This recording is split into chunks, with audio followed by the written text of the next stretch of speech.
السلام عليكم. محمود ما سؤاله يا جماعة؟ تفضل يا حبيبي. السلام عليكم.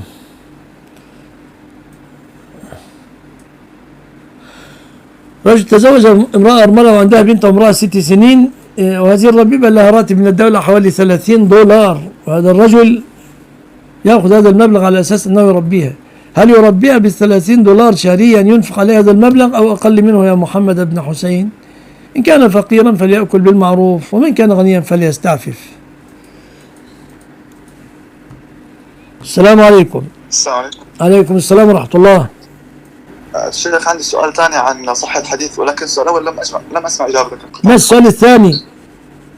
السؤال الأول لم أسمع إجابتك. المهم السؤال الثاني ما هو؟ في صحة حديث أن سجد الملائكة أن آدم عليه السلام قال الحمد لله، أنه عطس وقال الحمد لله رب العالمين. يا أخي ما السؤال؟ صحة حديث أن خلق الله آدم بيده ونفخ فيه من روحه وأمر الملائكة فسجد له فعطس فقال الحمد لله.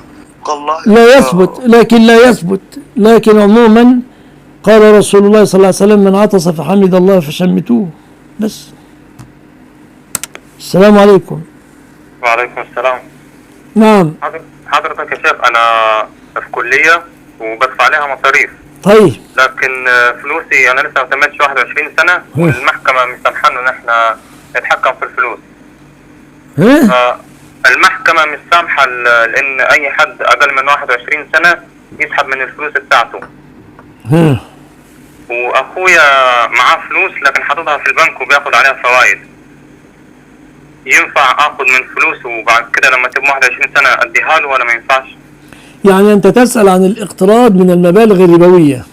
أيوه. والله إذا ما يصلح لك إلا إذا كان ضرورة قصوى. شكرا. تمام. تقول زوجها مرض وأثناء مرضي كنت واقف على راحتي بكل جهدي وبإخلاص من غير مزية مني، وكنت خائفا عليه، لكن هو من الناحية الثانية لقيته يتفرج على بنات في موبايله فزعلت، فإذا أردت عنه الآثم. يعني ما هو مريض يا ددوة.